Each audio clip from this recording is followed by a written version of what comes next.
One of the main sectors that we work in the UPP is housing, and specifically affordable housing. We have a couple of partnerships in the housing sector with government institutions, with public sector institutions, for example with the State Institute for Urban Development at Mysore, as well as with the Housing and Urban Development Corporation in New Delhi, so HUDCO New Delhi. So we do different levels of courses for these courses and programs for these two organizations. For the SIUD, that is in Mysore, we conduct workshops as well as courses which are at the implementation and management level of affordable housing programs and schemes. The participants consist of engineers, community development officers, nodal agency officers who are involved in the implementation and rolling out of programs such as the Rajiv Awas Yojana, such as state affordable housing schemes, and also the new Karnataka affordable housing policy. For the Housing and Urban Development Corporation, that is HUDCO, we are doing strategic level consultations, which could be at a national or regional level, in which we are analyzing the formulation and implementation of housing policies and looking to convert some of that content into management programs for HUDCO officials as well as officials from state governments. So, for example, in the next course that we are planning to do would be a management development program for HUDCO officials as well as officials of the Karnataka Housing Board. By and large, all our courses and workshops try and look at the question of housing through an interdisciplinary lens. That is, that we try and make sure that the participants understand the connection of housing to employment and livelihoods, to social and physical infrastructure, and the availability of community networks.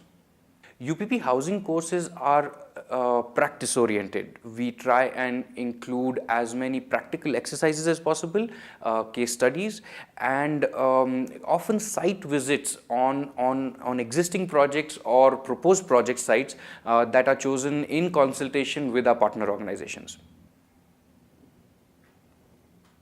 Living heritage we define as what is not considered to be monumental heritage and what is not even considered to be cultural heritage, but something that falls in between, something that we practice and experience in our daily lives in Indian cities. That could be a local market, or it could be an old temple which is still being used, or it could be a precinct which has got many old houses which might not exactly fall into the regulations of the archaeological survey or the state archaeological departments, but would form an integral part of the pattern and ethos of daily life in our cities. So this program we try and develop in a consultative fashion with the community. So the last time that we have done the course, we involved the community, and the community gave the participants a list, or rather a sense of what they look for in terms of planning and managing their own heritage. This proved to be very successful because this is what was the turning point in the program, and the participants were able to first-hand appreciate what certain sites and locations mean to different people in the pattern of their daily lives.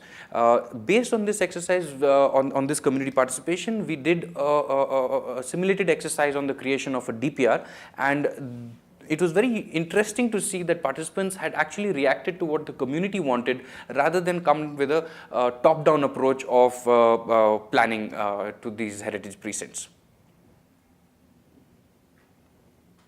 In urban practice, one of the important aspects that practitioners keep running across is the question of data, and how do you actually interpret, analyze, and present data to their constituents, clients or partners or co-researchers, as the case might be. And to this effect, we have created a course called Data Visualization, which looks at developmental data coming from various sources, for example the NSS, or for example the census, and even other sources from local sources, and being able to interpret this, analyze this data, and represent this data in the form of visualizations which convey the idea of that data, or which convey the story behind that data in a clear and lucid fashion. This course is basically meant for researchers in urban systems. It's meant for people who are writing documents and reports for public and private sector agencies, and it's also meant for people who are interested in the developmental sector and in this case particularly NGOs, I would say, who have difficulty in interpreting this data and proving a point that they want to prove. In the UPP, we are also developing a portfolio of courses around green building technologies. This includes passive solar design, active solar design, the ECBC, and building physics. This is aimed at architects, civil engineers, lighting engineers who are interested in utilizing these technologies or these methods to achieve greater energy efficiency as well as more comfortable working and living conditions for the people who are going to use them. The courses on green building technologies are typically run with an extremely strong emphasis on hands-on practice in the tools which help us analyze the lighting and energy efficiency codes of these buildings. That is a very important part of the course. At least half of the course is actually hands-on practice with virtual as well as physical tools which help us analyze these aspects. At the UPP, we are interested not only in building the capacity in terms of technical capacity of practitioners, but also their ability to strategize and to work across diverse stakeholders and situations that urban practitioners face. Now, one of the things that we are doing in this respect is we are trying to create a course called Negotiations and Consensus Building. This is a course which is very relevant for the development sector. This is a skill or a strategic method to arrive at consensus across diverse group of stakeholders to ensure the sustenance of certain developmental goals and paradigms.